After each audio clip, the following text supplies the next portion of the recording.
No podéis llevarlo mal porque acabamos de empezar. No dimos ni el primer tema. Me parece imposible.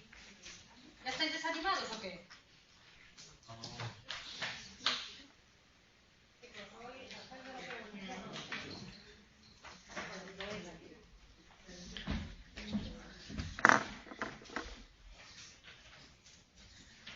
Entonces, ¿qué pasa? Muchos términos. Bueno, hombre, pero esto... No te preocupes que ya os iréis acostumbrando. Además, no os preocupéis que el primer día no tenéis que manejar muchos términos.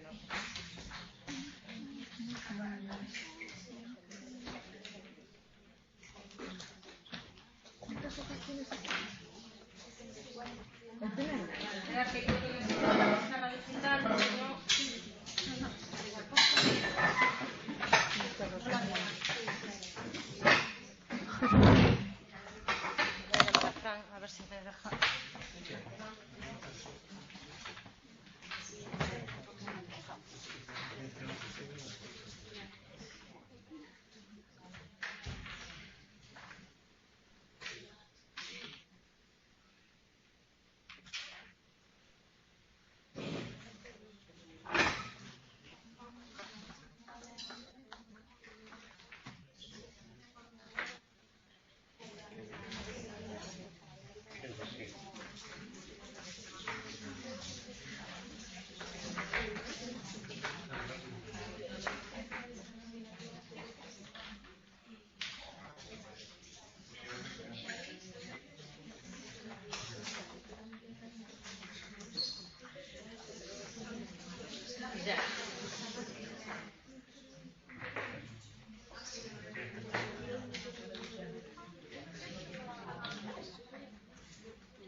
Machacar durante mucho tiempo y yo soy muy pesada con repetir las cosas una y otra vez, ¿vale?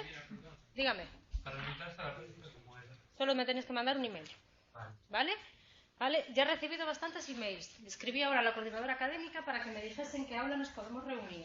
Y el miércoles, aquellos que queráis venir a la práctica, os mandaré un email con todas las instrucciones, os digo exactamente la hora y el aula donde nos vamos a reunir, los archivos y tal. O sea que vosotros, este miércoles. ¿Vosotros? O sea, si le digo al final de la clase, le doy mi email... También entras, o sea, no os preocupéis. Si aquellos que queráis venir y no os dé tiempo a mandarme el email, venid igual, ¿vale?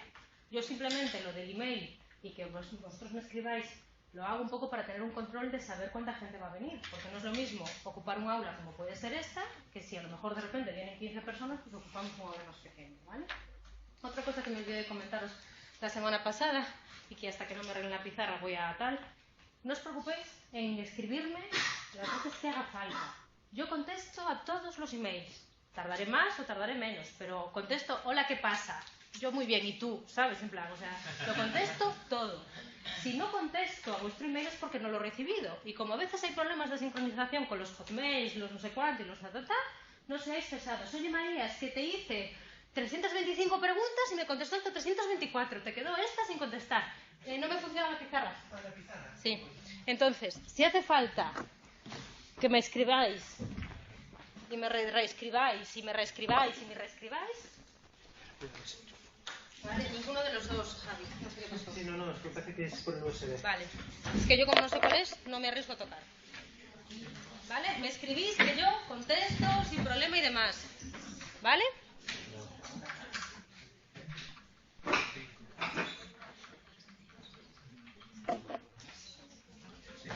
¿Ya? Ahora debería ir. Perfecto. Gracias. Perdona las molestias. Nada. Entonces, no os preocupéis, ¿vale? Ahora, en la tutoría de hoy lo que vamos a ver es el tema 1 y lo primero que vamos a hablar es qué es esto de la psicobiología, a qué se refiere, qué estudia, cuál es su objetivo y demás, ¿vale? Entonces, en este primer tema, lo primero que vamos a ver es qué es esto de la psicobiología. ¿A qué llamamos psicobiología? ¿Vale? ¿Qué subdisciplinas o categorías o subcategorías dentro de la psicobiología puedo encontrar? La etología, la ecología del comportamiento, la psicología del desarrollo, todas estas historias, ¿vale? ¿Y cómo se estudia dentro de la psicobiología? ¿Qué estrategias se utilizan? ¿Qué técnicas y demás? ¿Vale? Venga, empezamos. Esto de la psicobiología, ¿a vosotros a qué os suena? Venga. Biología. Comportamiento y animales. Comportamiento, biología, o sabemos que la conducta o el comportamiento va a estar por un momento dado, ¿vale? Y que la parte biológica o la parte orgánica también. ¿Vale? Entonces, ¿qué va a ser? Una disciplina dentro de la psicología que estudia el comportamiento en función de un sustrato orgánico, ¿no? El objeto de estudio que tiene la psicobiología es el comportamiento humano, la conducta, ¿vale? Poner ese comportamiento humano en relación con unos procesos mentales que se desarrollan en él, ¿vale? Y poniendo especial énfasis en la parte que biológica, en el sistema nervioso. Entonces yo, como psicobiólogo, lo que quiero estudiar será dar una explicación a ese comportamiento desde el punto de vista del sistema nervioso, de las neuronas, de las conexiones, de las sinapsis que se producen entre neuronas. ¿Bien? El paradigma en el que se mueve la psicobiología será este de aquí, de estímulo, organismo y respuesta. ¿Qué quiere decir este paradigma de estímulo, organismo y respuesta? Que entre lo que yo percibo por mis ojos, por mis manos, por mis sentidos, y que lo que yo emito como una respuesta, tiene que haber algo en el medio, que es el organismo. Hay una variable ahí en el medio que está mediatizando. Por eso no todos estamos respondiendo de la misma manera ante los mismos estímulos, ¿vale? Yo donde me voy a centrar, lo que voy a querer estudiar, es este organismo de aquí. ¿Qué diferencias hay? ¿Por qué se produce de una determinada manera y de otra? Este paradigma de estímulo, organismo y respuesta, ¿vale? Y que pone énfasis en esta variable que está aquí en el medio, se contradice mucho con otras corrientes como puede ser el conductismo, que me dicen que el organismo es como un libro en blanco, que no interviene y que yo puedo escribir con él, ¿vale? Y que ante unos mismos estímulos todos deberíamos responder pues de la misma manera. Bien, partiendo de este objetivo de estudio, de que yo estudio el comportamiento humano y la influencia que tiene el sustrato biológico, el sistema nervioso, en ese comportamiento humano, yo me puedo ir a las causas orgánicas que están detrás de este comportamiento humano, más o menos lejos. Yo puedo decir, oye, yo me comporto de esta determinada manera porque a lo mejor pues tengo un estímulo que percibo a través de mis ojos. O me comporto de esta determinada manera, ¿por qué? Porque tengo un antecedente biológico muy lejano que está determinando pues que yo puedo estar erguido. ¿Me estáis pillando más o menos? O sea, yo en las causas de por qué yo me estoy comportando de esta determinada manera, me puedo fijar en el aquí y en el ahora, o me puedo ir a las causas más lejanas que pueden estar afectando mi comportamiento. Esas causas lejanas del comportamiento le voy a llamar factores filogenéticos. ¿Vale? Y estarían formadas por el acervo genético de la especie a la que pertenece el animal.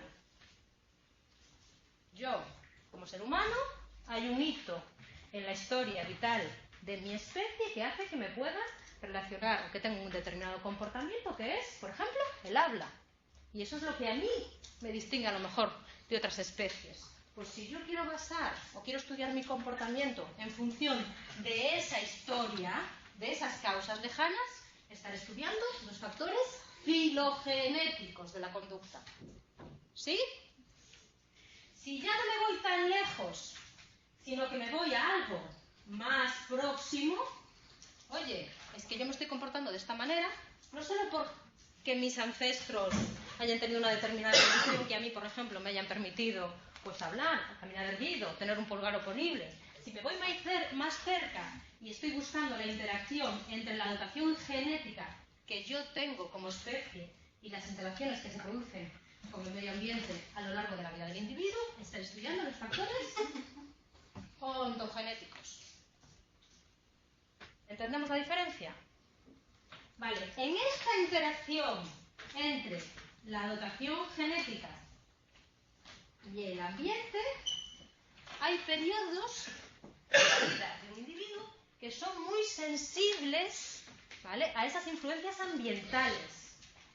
Esos son los factores epigenéticos y que estarían modulando de una manera muy grave o muy importante esa información genética, ¿vale? Un factor epigenético, por ejemplo, sería: yo soy un individuo, un ser humano que tiene una dotación genética X, pero a lo mejor por un determinado factor ambiental, imagínate, la dieta que haya consumido mi madre durante el embarazo puede estar afectando que determinados genes se desarrollen en mí o no, o se desarrollen en mayor o en menor medida. Eso sería un factor epigenético, ¿lo entendemos? ¿Vale? Esos factores epigenéticos pueden ser más o menos reversibles, ¿vale? Si un factor epigenético es reversible o recuperable por el individuo, eso quiere decir que hay una cierta plasticidad neuronal.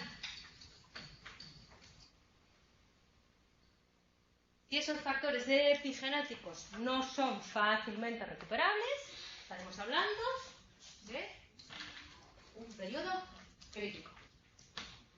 ¿Sí? ¿Lo entendemos? Vale, ¿por qué yo puedo interactuar con vosotros? Porque tengo unos factores filogenéticos que han hecho que a lo largo de mi historia, ¿vale?, o de la historia de mis antepasados, yo desarrollo unas capacidades, unas cuerdas vocales que permitan que tenga comunicación. ¿Bien?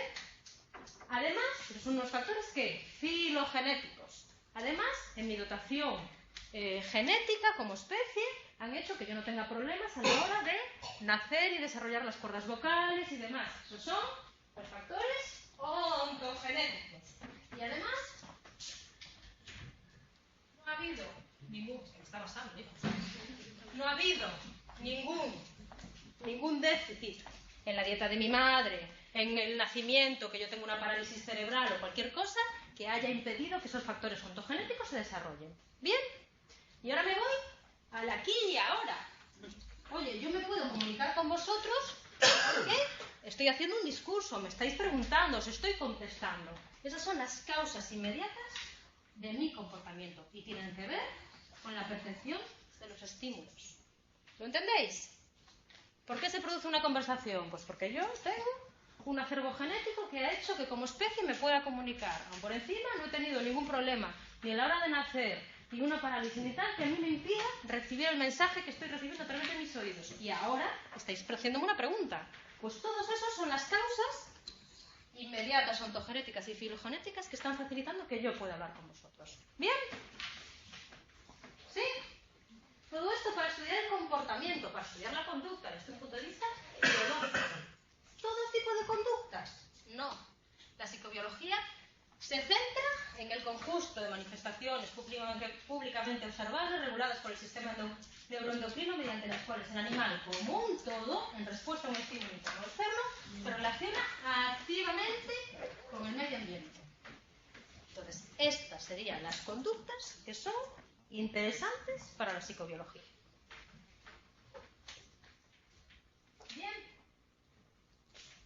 ¿Sí? Venga, seguimos.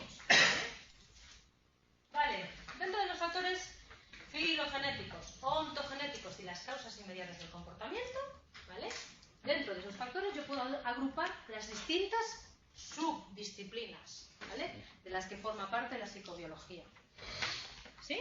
Entonces, ahora yo os voy a hablar corrientes de estudio dentro de la psicobiología que se pueden encuadrar o que podemos decir que estudian los factores filogenéticos del comportamiento, o que estudian los factores ontogenéticos, o que estudian las causas próximas del comportamiento. ¿Vale? ¿Sí? ¿Me seguís? Dentro de las subdisciplinas que estudian los factores filogenéticos, aquellos que se remontan más atrás, ¿vale?, aquellas causas lejanas al comportamiento, yo tengo la psicología evolucionista. ¿Qué estudia la psicología evolucionista? ¿O qué me dice la psicología evolucionista? que para comprender y explicar plenamente la conducta humana y las características mentales que las hace posible, tengo que estudiar su historia evolutiva. Dentro de una disciplina de la psicobiología que se encarga de estudiar los factores filogenéticos de las causas lejanas al comportamiento, tengo la etología. ¿Qué estudia la etología como subdisciplina de la psicobiología? El comportamiento de los animales en su entorno natural y trata de buscar similitudes o diferencias entre una especie y otra. ¿Sí? Dentro de las disciplinas de la psicobiología que se encargan de los factores filogenéticos, aquellas causas más antiguas, ¿vale? Tengo la ecología del comportamiento, ¿vale? ¿Y qué es lo que hace la ecología del comportamiento? Ve cómo el comportamiento de una determinada especie es producto de la adaptación al estado en el que esa especie vive. Por último, dentro de las disciplinas de la psicobiología que se encargan de los factores filogenéticos o de las causas lejanas, tengo la sociobiología, que estudia las bases biológicas de las conductas sociales de los animales. ¿Sí? Esto como disciplinas de la psicobiología que se encargan de estudiar los factores del comportamiento que es más lejanos, los que filogenéticos. Vale. Disciplinas que se encargan de los factores ontogenéticos. Pues evidentemente la genética tiene que estar por medio, en concreto la genética de la conducta, o cómo los genes afectan al comportamiento. Ojo, pero también cómo afecta el desarrollo de esos genes. Psicobiología del desarrollo, cómo los condicionantes genéticos son modulados a través de factores epigenéticos y durante las primeras etapas del desarrollo, cómo esa dotación genética, ¿vale?, va cambiando, o los pesos de esos genes van cambiando a medida que el individuo se desarrolla. ¿Sí? Esto dentro de los factores ontogenéticos, las causas próximas. Por último, disciplinas que se encargan de los factores inmediatos, de lo que pasa aquí ahora, de lo que yo percibo, de los estímulos que recibo a través de mi sistema nervioso. Dos disciplinas que, aunque se parecen, son muy distintas. La psicología fisiológica y la psicofisiología. ¿Qué diferencia hay entre una y otra? Que en la psicología fisiológica yo intervengo en el sistema nervioso y estudio las bases biológicas del comportamiento intentando explicar los mecanismos fisiológicos que conducen a la actividad psicológica. Pero esto es mi punto de partida. Yo hago un tipo de modificación del sistema nervioso, bien a través de un fármaco, bien a través de una estimulación eléctrica, bien a través de algo, ¿vale? Y mi punto de partida es este de aquí. ¿Qué voy a hacer en la psicofisiología? La inversa. Estudio, sin manipular el sistema nervioso, los cambios fisiológicos que se producen en los humanos ante determinadas situaciones o tras la presentación de determinados estímulos. Un estudio propio de la psicofisiología sería ver cómo pues, afecta mi tasa cardíaca, mis ondas cerebrales, la presentación de un estímulo al que yo le tengo miedo. No estoy interviniendo en ese sistema nervioso, ¿vale? ¿Lo entendéis? Desde el punto de vista de la psicología fisiológica, sí que mi punto de partida es intervenir en ese sistema nervioso.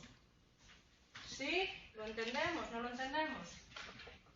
¿Os queda claro? ¿No os queda claro? Vale, veremos. Ahora después es como, ahí está la psicobiología, tal, no sé cuánto, ¿vale? Más subdisciplinas que estudian los factores inmediatos de la conducta. La que estudia el peso de los fármacos. Estudio de las características estimulares de los fármacos y las drogas de abuso, así como la influencia que sobre este efecto tienen las variables ambientales. Porque a unos los antidepresivos les hacen más efectos a otros, que puede estar interviniendo en el medio y demás. Última disciplina, la psicoendocrinología. Estudia los mecanismos por los que las hormonas afectan a la conducta y los procesos psicológicos y cómo estos, a su vez, pueden influir en la liberación y funcionamiento de las hormonas. ¿Por qué el estrés está afectando el comportamiento hormonal? ¿Qué tiene relación entre uno y el otro? ¿Quién está afectando antes? ¿Quién está afectando después? Por último, 1, 2, 3, 4, 5 y 6. La neuropsicología y la neurociencia cognitiva. La neuropsicología estudia qué determinadas estructuras cerebrales afectan a determinados procesos psicológicos.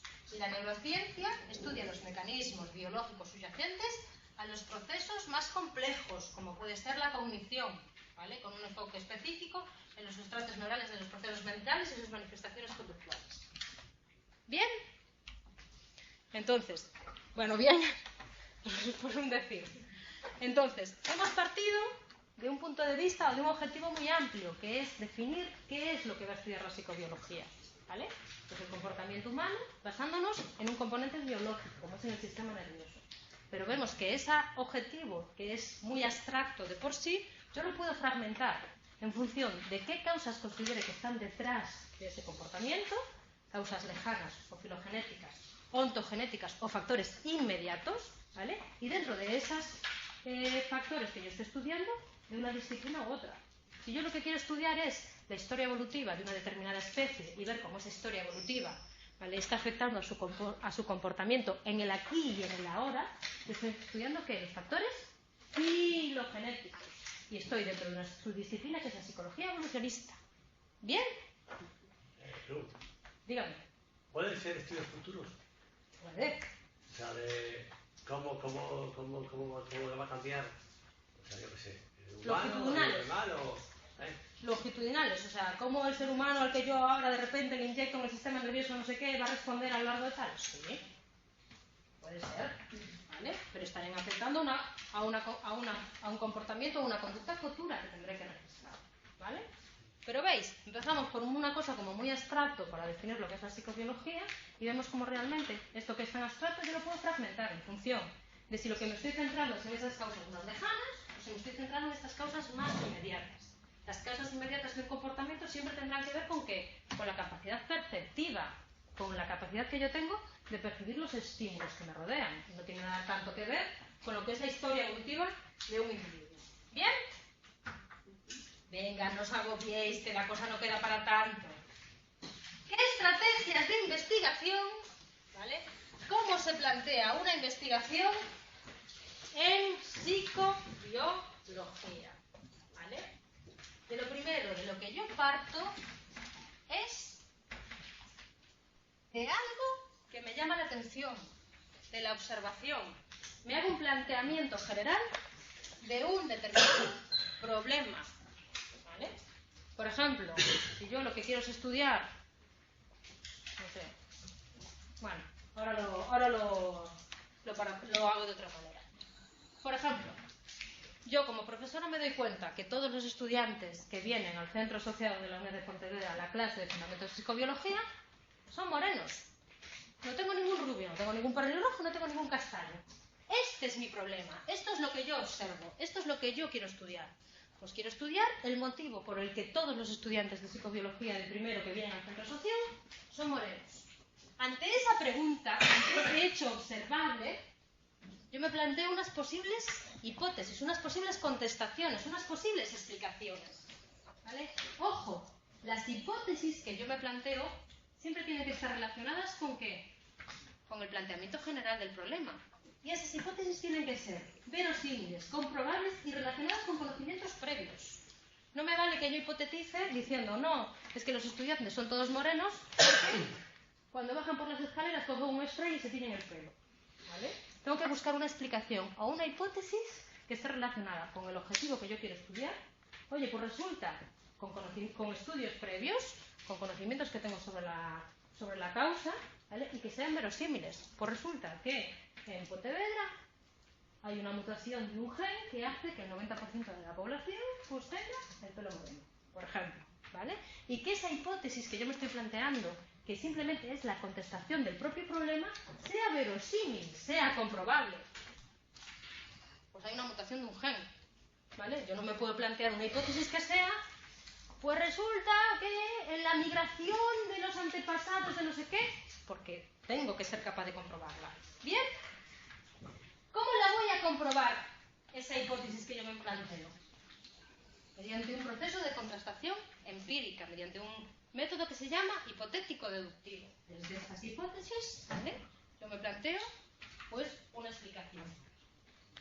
Y puede ser mediante observación o mediante experimentación. Si yo trato de darle una explicación al problema mediante la observación, yo no intervengo. Simplemente voy viendo que año tras año, ¿vale? Los estudiantes de psicología, de fundamentos, de aquí y de primero, son todos morenos. Y año tras año veo en las estadísticas que se publican en la provincia de Pontevedra que todos sus habitantes tienen el mismo gen. Yo aquí no estoy interviniendo de ninguna manera, simplemente estoy observando, ¿vale?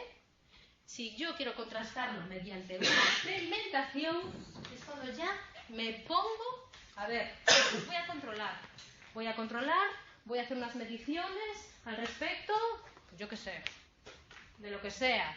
Voy a agruparlos por localidades para ver si tiene algo que ver con el radio de distancia que tiene con el centro social, ¿vale? Aquí me voy a plantear unas variables, que ahora hablaremos de ellas, independientes y unas variables dependientes. Después de hacer todo este proceso, de plantearme un problema, unas hipótesis y hacer una contrastación empírica, ¿vale? El resultado de lo que yo consiga será una ley científica. Pues resulta que todos los estudiantes son o tienen el pelo moreno, hay un defecto en el gen 25 a la altura del alelo no sé cuánto, que hace que se plantee como recesivo el pelo rubio. Y si además esta ley científica tiene relación con otros estudios del mismo tema, etcétera y demás, formará una teoría, formada por varias leyes científicas. ¿Bien? ¿Lo entendemos? ¿Sí? Vale. Vamos a aclarar lo que es la variable independiente en esto de la experimentación. ¿Sabéis lo que es o no sabéis lo que es? Más o menos, ¿no? Vale. Estrategias de intervención en una investigación de tipo experimental, en la que yo voy a intervenir, en la que yo voy a participar, en la que yo voy a modificar algo. Si yo hago una estrategia de investigación experimental que voy a llamar conductual, la conducta me actúa como variable independiente y el organismo me actúa como variable dependiente. Yo manipulo el ambiente y hago una medición sobre el organismo que me actuará como variable dependiente. ¿Qué diferencia hay entre una variable dependiente y una variable independiente? Si yo me estoy planteando una investigación de cualquier tipo, la variable dependiente es lo que yo quiero medir, ¿vale? Y la variable independiente es lo que yo voy a manipular. Olvidemos esto de aquí que ahora lo veremos con calma. Imaginaros que yo quiero investigar, que es el mismo ejemplo que les puse a los de psicología y fisiología.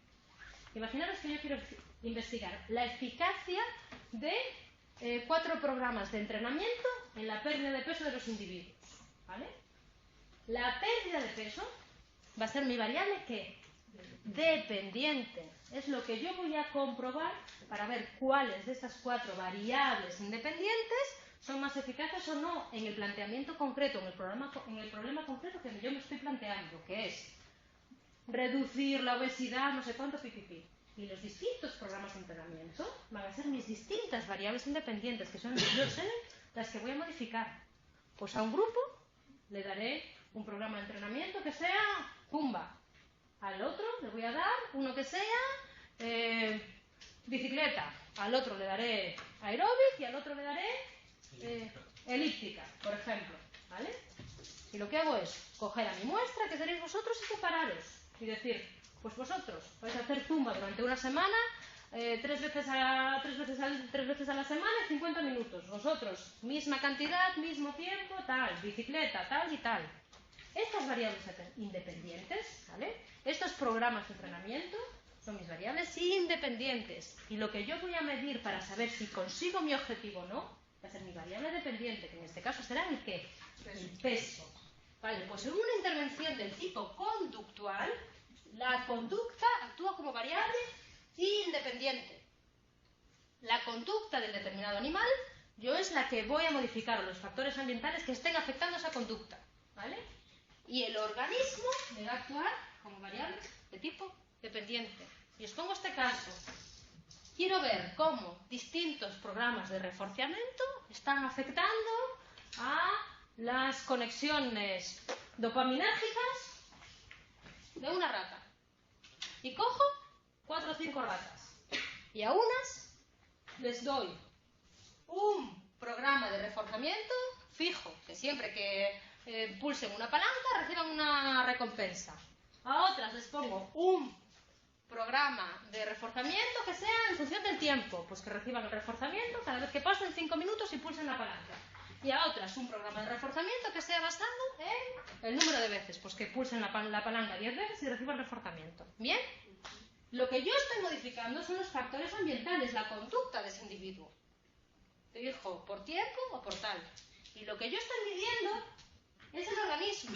Cojo a esas ratas después del programa de reforzamiento a las que he sometido, las sacrifico y veo cuáles tienen más ensanchado las conexiones dopaminérgicas de no sé qué. Esto es una intervención de tipo ¿qué? Conductual. La conducta es mi variable independiente. La intervención de tipo somática es al revés. Es el organismo mi variable independiente. Y la conducta actuará como variable dependiente. Pues cojo esta misma rata y le doy lesiones en estructuras cerebrales y veo cómo afecta, por ejemplo, a la conducta de orientación, o a la conducta de apareamiento, o a la conducta de lo que sea. ¿Lo veis? ¿Entendemos? Vale. ¿Esto te quedó claro? La intervención conductual. Pues aquí es al revés. Aquí estás interviniendo en la conducta. ¿Vale? Aquí lo primero que haces es intervenir en el organismo. ¿Y qué coges, a lo mejor? 4 o 5 pongo las ratas porque tengo ahí la imagen para acordarme, ¿vale? Y tú quieres estudiar. Pues imagínate qué partes del tálamo, del encéfalo de una rata, están detrás de la conducta de orientación en un determinado laberinto. Pues coges a una rata y le haces una lesión en el núcleo ventromedial del tálamo. Y a la otra en el núcleo ventrolateral. Y a la otra en el núcleo lateromedial. ¿Vale? Y coges. Y lo primero que haces es manipular la rata, el organismo, su encéfalo. Le haces una lesión en una estructura. ¿Vale? Y después lo que mides es la conducta. Pues resulta que aquellas ratas a las que has hecho una lesión en el núcleo ventrolateral no tienen afectado su conducta de orientación en el laberinto, encuentran bien, bim, bim, bim, pam, pam, pam. Las que le has hecho la lesión en el núcleo lateromedial, pisi, pisa. Y resulta que las que has lesionado específicamente el núcleo pitití, se pierden, no son capaces de tal. Esto es un tipo de intervención somática. ¿Bien? Vale. Por último, si yo voy a observar, si no voy a intervenir, ¿vale? Lo que voy a hacer es una aproximación correlacional. Voy a observar con variaciones entre medidas biológicas y conductuales.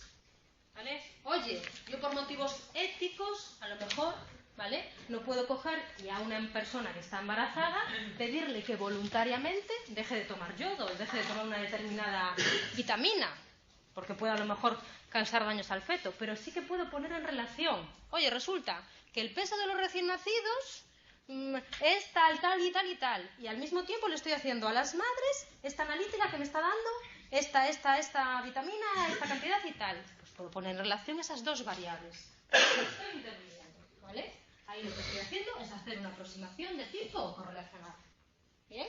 Y es lo que se hacía antiguamente con muchas personas que tenían lesiones en el encéfalo. Ponían en relación, ¿vale?, dónde se producía la lesión, ¿vale?, con los déficits conductuales que tenían. No ocasionaban una lesión encefálica a una persona totalmente sana para ver cuál era su afectación conductual, sino que ponían en relación distintas afectaciones con demás. ¿Bien? Vale, ojo, atención. Primer cambio que se produce respecto a el libro del año pasado y el libro de este año. Yo lo que os voy a explicar en este momento, el año pasado entraba como texto normal y habitual y como parte del tema. Ahora, en el libro de este año, está como pies de foto. ¿Vale? Tenéis una imagen y tenéis el texto abajo.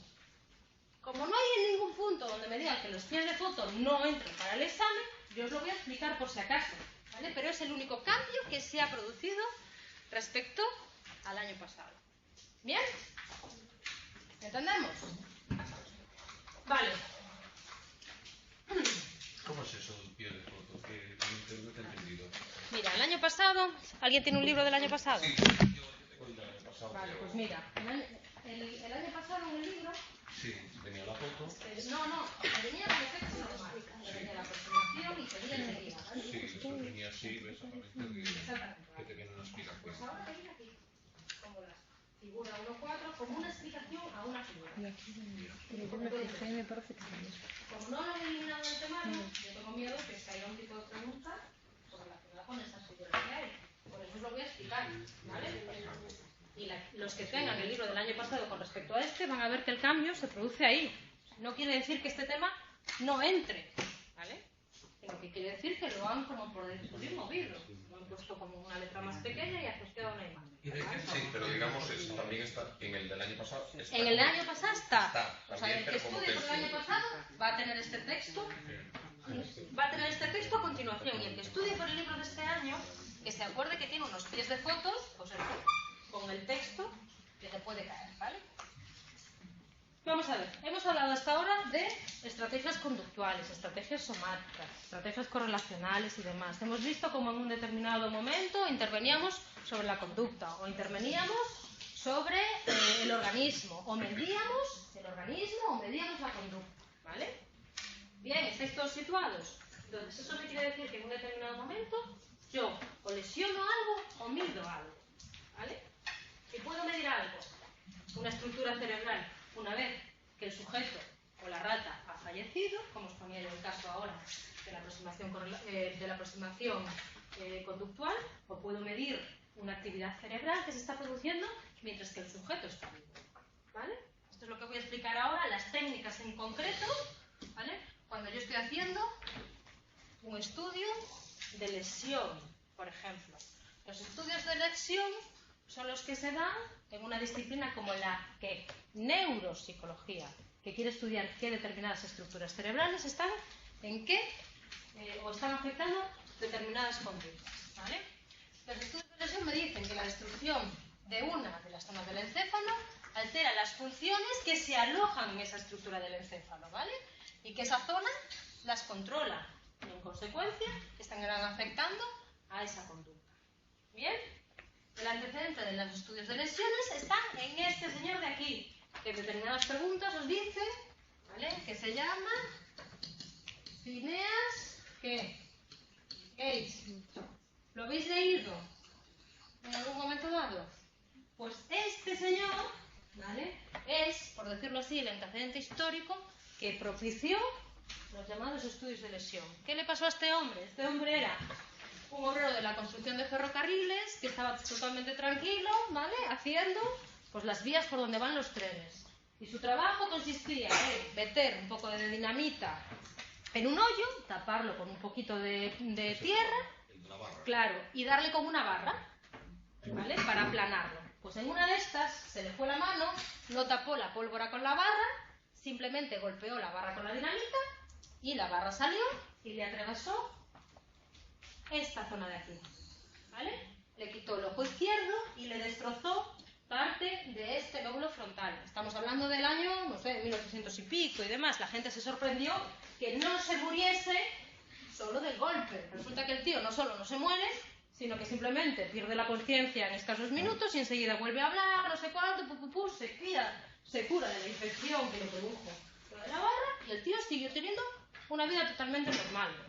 Normal en apariencia, pero de ser un tío totalmente educado, muy respetuoso, pasó a decir tacos, a insultar y demás. Entonces tuvo un cambio conductual, que estaba asociado a una lesión en una zona específica. Pues este es el antecedente histórico del origen de los estudios de lesión. Ahora los estudios de lesión no se producen de esta manera, sino que se producen con un aparato como este, que se llama un aparato estereotáxico. Este aparato estereotáxico lo que permite es fijar el cráneo, ¿vale?, para que no se mueve y permite a la persona hacer lesiones exactas y guiadas por un atlas estereotáxico, ¿vale? ¿Qué hace? Destrozar zona, ¿vale? En los estudios de lesión yo lo que estoy haciendo es meter aquí a la cabeza de la persona y mediante fijado con unos tornillos y metiéndole una serie de cánulas, estoy destrozando zonas concretas del encéfalo, ¿vale?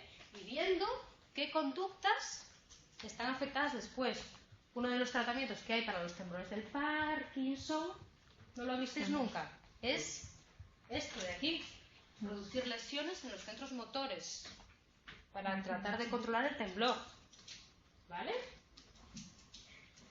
¿Qué pasa? Es muy importante que cuando tú haces un estudio de lesión con este tipo, ¿vale?, sepas ver cuánto de la lesión se produce porque tú quieres lesionar específicamente esa zona y cuánta lesión se produce simplemente por el hecho de fijar el cráneo, pasar una cánula y demás, ¿vale? Entonces hay que controlar muy bien, ¿vale?, las lesiones que se producen por eso y cuáles son por el experimento, por el procedimiento, ¿vale? Este mismo proceso de un estudio de lesión se puede dar a la inversa, estimulando, pasando una corriente eléctrica, ¿vale? ¿Lo entendemos? Chicos? Esto, si lo que yo quiero hacer es estudiar, por ejemplo, qué determinadas zonas controlan una determinada conducta y demás. Si lo que yo quiero es registrar la actividad que tienen las neuronas de mi encéfalo, ¿vale?, puedo registrar cómo se comunican entre ellas, la sinapsis, ¿vale? Puedo registrar cuánto comen, cuánta glucosa consumen y cuánto oxígeno consumen, ¿vale? Eso me estará dando una idea de cuánta actividad hay en una determinada zona, ¿vale? La actividad eléctrica la puedo medir con microelectrodos o macroelectrodos, que las pego a la base del cráneo y me dan una idea aproximada de dónde están o de qué grupos neuronales están funcionando, ¿vale? La actividad metabólica la puedo medir ¿con qué? Con sustancias radiactivas, ¿vale?, que sean a lo mejor parecidas a la glucosa, ¿vale?, la 2-desoxiglucosa, y que me están indicando qué zonas de mi encéfalo comen más, ¿vale? Mis neuronas se comunican entre ellas por un impulso nervioso, pero también necesitan oxígeno y alimentación. La única manera que tienen mis neuronas de comer es a través de la glucosa, ¿vale? Si yo meto una sustancia radiactiva, ¿vale?, asociada a la glucosa, cuanto más coman mis neuronas, más actividad tendrán y podré estimar qué partes de ese encéfalo están más activos a través de una radiografía. Eso se llama esto autorradiografía o radiografía funcional.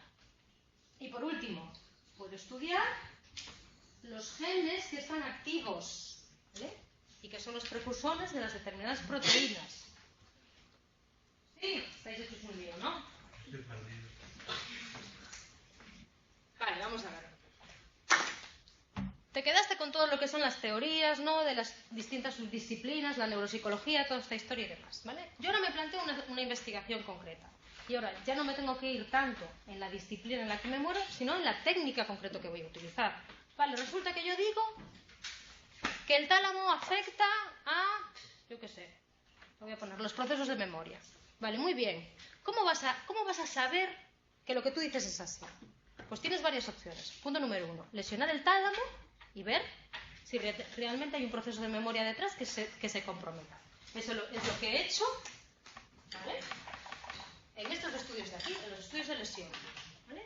Ojo, pero es que ese mismo objetivo que tú te planteas no hace falta que lo hagas lesionando, lo puedes hacer midiendo la actividad que tienen esas neuronas del tálamo, ¿vale? Esos son los estudios, los registros de la actividad neuronal, ¿vale? Oye, yo quiero saber si el tálamo afecta a los procesos de memoria, entonces ¿qué voy a hacer? Voy a obligar a la gente a que memorice determinados pasajes y voy a ver qué neuronas están activas mientras que hacen ese proceso de memorización. Pues eso es un estudio que registra la actividad neuronal. Vale, bien. ¿Bien? ¿Hasta aquí sí? Vale, bien. Voy a medir cuánto de activas están esas neuronas. Vale, pero es que las neuronas a mí me emiten varias señales. Por un lado, me pueden emitir señales eléctricas, que son las que me están diciendo que una neurona se está comunicando con otra. Y por otro lado, ojo, es que las neuronas me comen glucosa y me respiran oxígeno. Entonces esos son 3 registros que puedo estimar para saber si una neurona está activa o está inactiva. Puedo medir su actividad eléctrica a través de estos macro o microelectrodos. Oye, pues resulta que cojo pongo electrodos a lo largo de todo el cuero cabelludo, pongo electrodos a través de toda esa cabeza y cuando le digo a la persona que memorice, solo se activan estas neuronas de aquí. Pues estas neuronas estarán afectando a esa conducta de memorización. Oye, espera, es que yo no tengo microelectrodos, no tengo macroelectrodos, no puedo registrar la actividad neuronal a través de ellos. Tranquilo, tú puedes registrar la actividad metabólica que esas neuronas tengan. Yo sé que las neuronas consumen glucosa. Bueno, pues cojo una solución radiactiva y la mezclo con esa glucosa. La meto en el organismo, ¿vale? Y obligo a los conejillos de indias que se presten a hacer semejante investigación, ¿vale?, a que memoricen una determinada frase, un determinado pasaje, una historia y demás, ¿vale? Cuando pasa ese proceso de memorización, hago una radiografía y resulta que se disparan o se señalan esas zonas que han consumido más glucosas. Esas zonas serán las que estarán detrás de ese proceso de memorización o esas neuronas. ¿Lo entendemos? He registrado la actividad neuronal, pero por un lado he registrado esa actividad neuronal eléctrica y por otro lado he registrado esa actividad neuronal metabólica, ¿vale? Esta es la que se basa en los genes, ¿vale? Y es la que me dice que las neuronas cuando están activas ponen en funcionamiento determinado tipo de genes que ponen en funcionamiento determinadas proteínas, ¿vale? Proteína FOS, bien. Esto implica que yo esas proteínas las marque y que también en un determinado momento coja ese cerebro, ¿vale?, lo seccione y demás y lo tinte para saber qué partes han estado más activas. Pero todas estas registran la actividad neuronal, bien a través de electrodos, bien a través de glucosa con un marcador reactivo, ¿vale?, bien a través de proteínas. ¿Bien? ¡Ojo! Estas técnicas de estudio implican que yo intervenga en el sistema nervioso en momentos a lo mejor para hacer un determinado daño, porque estos electrodos están fijados a la piel, al cuero cabelludo. Aquí implica que yo meta una sustancia radiactiva y aquí implica que en un determinado momento seccione el encéfalo para hacer una tinción, ¿vale? Entonces, estos procesos yo los podría hacer a lo mejor con animales, ¿vale?, que están abiertos. Sé que esto hay muchos animalistas y demás, pero que se hace investigación con animales con esto. Pero yo no puedo poner a una persona de manera voluntaria, oye, mira, ven aquí, que te voy a poner aquí un gen de expresión temprana, tú tranquilo, que después ya te fragmento el cerebro, te lo tiño para ver cuáles son los tales. Esto yo no lo puedo hacer con humanos. Pero con humanos yo puedo estudiar el funcionamiento de su cerebro mientras que ellos viven sin sacrificarlos. ¿Cómo lo voy a hacer? Mediante registros electrofisiológicos, si lo que quiero medir es la actividad eléctrica de la neurona, ¿vale? Para medir la actividad eléctrica de las neuronas en un cerebro humano, tengo dos técnicas. Por un lado, el electroencefalograma, que te está dando la actividad eléctrica que tienen determinadas regiones del encéfalo y te están diciendo qué regiones están activas en un periodo temporal. Tiene una buena localización temporal, pero no te sabe estimar muy bien dónde se está produciendo esa actividad. Te registra muy bien que cuando yo escucho un sonido o un golpe, de repente el cerebro, por decirlo así, se altera. Pero no te sabe decir si se altera más el lado derecho o el lado izquierdo, ¿vale?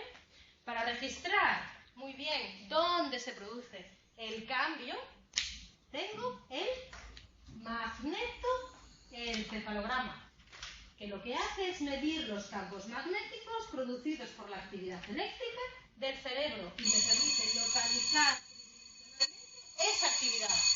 Oye, es que la actividad se está produciendo en el lóbulo parietal que está aquí o en el lóbulo frontal y demás. Y el magnetoencefalograma me permite medirlos en un cerebro humano vivo. Venga que termino, que así os vais con todo el rollo para casa. ¿Qué más puedo medir en un encéfalo humano? Venga. Puedo medir a través de ¿qué? De las resonancias magnéticas, tanto si son de tipo nuclear como si son funcional. La resonancia magnética nuclear lo que me hace es una buena imagen tridimensional de un encéfalo, ¿vale?, ¿vale? Distinguiendo muy bien dónde están las circunvoluciones, dónde está y demás, y tal. Pero no me está registrando qué actividad o dónde se está produciendo la actividad en este encéfalo. Pues yo podré ver, por ejemplo, pues que este encéfalo tiene unos ventrículos muy dilatados, muy pocos dilatados, o que tiene a lo mejor un tumor en esta determinada zona. Pero no me está diciendo qué zona está activa cuando yo, por ejemplo, estoy leyendo o estoy haciendo un cálculo matemático. Para eso necesito una resonancia magnética funcional, que me detecta el consumo de oxígeno de regiones cerebrales y que no utiliza marcadores radiactivos, porque lo único que me está diciendo es qué zonas del encéfalo están consumiendo más oxígeno que otras. Perdón, una pregunta. ¿Esto no lo podías colgar en...? Sí, os lo cuelgo. ¿En dónde? Digamos, el PowerPoint. Sí, eso os lo dejo en el foro, no os preocupéis. ¿Me lo dejas en el foro para Sí. que nosotros lo podamos ver? Sí, no os preocupéis que yo lo dejo en el foro. Vale. Pero espera un minuto. Precedente a esto está el TAC y el TEP. El TAC, que no deja de ser una radiografía que discrimina muy bien entre zonas, ¿vale?, que son más o menos densas, pero no te da una imagen tan específica como la resonancia magnética. Y el TEP, que te mide la actividad, pero a través de un marcador radiactivo, ¿vale? Entonces, en las técnicas de neuroimagen, las que son más precisas son las resonancias magnéticas, antes que el TAC y el TEP. Pero unas te miden estructuras o te localizan determinadas cosas y las otras te registran actividades o tareas. Resonancia magnética nuclear y TAC te están diciendo cómo está el encéfalo, dónde se produce una determinada lesión, dónde está un tumor. Y la resonancia magnética funcional y el TEP lo que te están diciendo es qué parte del encéfalo está más o menos activo cuando hay una determinada actividad. ¿Bien? ¿El TEP es lo mismo que el PET?